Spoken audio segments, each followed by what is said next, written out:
नमस्कार। प्रसंगस में आप सभी का स्वागत है। प्रसंगस में आज बात करेंगे 3 मुद्दों की। 3 मुद्दों में से सबसे पहले बात करेंगे उपराष्ट्रपति जगदीप धनखड़ के बयान की। साथ ही बात करेंगे राजस्थान के गृह राज्य मंत्री जवाहर सिंह मैडम के एक बयान की, और साथ साथ में ही इसके बात करेंगे जिले के प्रभारी मंत्रियों के बदलने की। शुरुआत करते हैं उपराष्ट्रपति जगदीप धनखड़ के एक बयान की। कल जगदीप धनखड़ हमारे उपराष्ट्रपति हैं। उन्होंने एक बयान जारी करके कहा कि वीआईपी संस्कृति को समाप्त करना चाहिए, विशेष करके देव स्थानों पे। मतलब जो बड़े बड़े देवस्थान हैं, मंदिर हैं, देवालय है, वहाँ वीआईपी दर्शन की जो एक परंपरा है, जो संस्कृति बनी हुई है, उसको समाप्त कर देना चाहिए। उन्होंने कहा कि देवत्व से बड़ा तो कोई नहीं है, देवताओं से तो बड़ा कोई नहीं है, और देवताओं के सामने आप, उनके कहने की मंशा थी कि देवताओं के सामने आप वीआईपी बन करके जाते हैं तो आप देवताओं से तो बड़े नहीं हो। इस पर उन्होंने कहा कि इस पर विचार किया जाना चाहिए और इस संस्कृति पे, वीआईपी संस्कृति पे रोक लगानी चाहिए। निश्चित रूप से यह बात सही भी कही उन्होंने कि जब भी किसी भी देव स्थान पर कोई वीआईपी पहुंचते हैं तो वहाँ अन्य लोगों के दर्शन पे रोक लगा दी जाती है, या फिर उनका नंबर काफ़ी देर बाद में आता है, या फिर उनकी जब तक पूजा अर्चना नहीं होती वीआईपी की, वीआईपी के वहाँ पहुंचने से 1 घंटे पहले व्यवस्था रोक दी जाती है।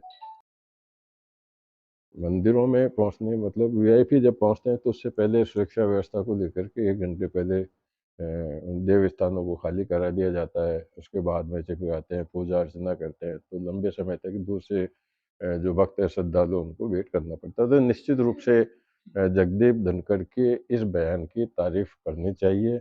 अगर वास्तव में इस तरह की व्यवस्था हो जाती है तो निश्चित रूप से यह हमारी देश की संस्कृति के लिए भी एक बहुत अच्छी बात होगी। अब बात करते हैं राजस्थान के गृह राज्य मंत्री जवाहर सिंह मैडम की। जवाहर सिंह मैडम ने एक बयान जारी किया है, जिसको लेकर के उन्होंने भी एक, जिस प्रकार की भाषा का प्रयोग किया है, उन्होंने कहा कि कांग्रेस की सरकार पंचर हो गई है। उन्होंने ये कहा कि कांग्रेस को अपने बीते हुए दिन याद आ रहे हैं, जब रोज़ पेपर लीक होते थे, दुनिया भर की बातें होती थी। उन्होंने कहा कि जब से भाजपा की सरकार राजस्थान में आई है, पेपर लीक होने की बात तो दूर, पेपर लीक होने से पहले ही हमारी पुलिस व्यवस्था या जो कुछ भी व्यवस्थाएं हैं पाबंद लगाने की, वो काफ़ी सक्रिय है। उससे पहले ही ऐसे अभियुक्तों को, जो पेपर लीक से मंशा रखने वाले हैं, नकल करते हैं, या अन्य किसी की स्थान पर परीक्षा देने जाने वाले होते हैं, उनको पहले ही चिन्हित करके और उनको पकड़ के उनके खिलाफ कार्रवाई की जाती है। तो निश्चित रूप से ये बात तो सही है कि इन्होंने, जब से भाजपा ने इस तरह की शुरुआत की है, तो उन्होंने इस जो पेपर लीक वाले मामले हैं, उसमें तो कम से कम अंकुश लगा हुआ ही दिखता है। तो ठीक है, लेकिन उन्होंने कह दिया कांग्रेस की सरकार पंचर है, कांग्रेस पार्टी पंचर हो गई है। वो अब राजनीतिक भाषा है, राजनीतिक भाषा में कुछ भी कहा जा सकता है, लेकिन जो सरकार की उपलब्धि उन्होंने बताई, ठीक है, और भविष्य में भी होनी चाहिए, इससे भी ज़्यादा शक्ति होनी चाहिए, जिससे जो योग्य अभ्यर्थी है, जो योग्य प्रतिस्पर्धा में बैठने वाला युवक है, उसके प्रति उसको भविष्य के अंदर उसकी योग्यता के अनुरूप उसको सफलता मिल सके। अब बात कर लेते हैं राजस्थान के अंदर प्रभारी मंत्रियों के बदल देने की। तो मुख्यमंत्री भजनलाल सरकार ने राजस्थान के सभी जिलों में, हालांकि बदलना इसलिए जरूरी था कि कुछ जिले समाप्ति हुई हो गए, लेकिन उन्होंने प्रभारी मंत्रियों को बदल दिया। प्रभारी मंत्रियों को बदलने के बाद में एक तरफ तो जहां यह अंकुश लग रहा दिखता है कि जो मंत्रिमंडल के पुनर्गठन की बात थी, संभवतः वह नहीं होगा, क्योंकि जब मंत्रियों को नए जिले की जिम्मेदारियां दे दी गई है, तो मैं समझता हूँ कि पुनर्गठन की कोई संभावना नहीं रहती है। हो सकता है कि नए मंत्री बना दिए जाएँ या जो भी हो वो होगा। लेकिन ठीक इसके विपरीत अगर बात करें, राजनीति है, राजनीति में कोई किसी का सगा नहीं होता, कोई किसी का खास नहीं होता, कोई किसी का दुश्मन भी स्थायी रूप से नहीं होता। जब प्रभारी मंत्री बदल गए तो मैंने देखा सोशल मीडिया पर आज दुनिया भर के फोटो आ रहे हैं।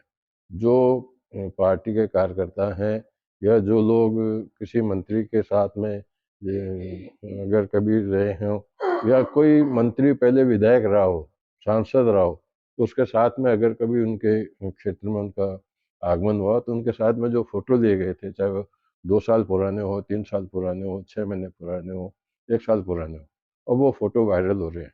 वो लोग क्या दिखाना चाहते हैं? क्या वो ये दिखाना चाहते हैं कि मंत्री के खास हैं?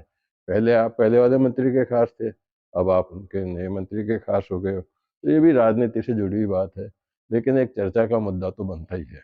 उस चर्चा के मुद्दे को मैंने आपके सामने रखा है। लेकिन अब यह सोचने वाली बात होगी कि जो लोग अपना चेहरा मंत्रियों के साथ में दिखा रहे हैं, क्या उनके कहने से उनके क्षेत्र में विकास कार्य हो सकेंगे?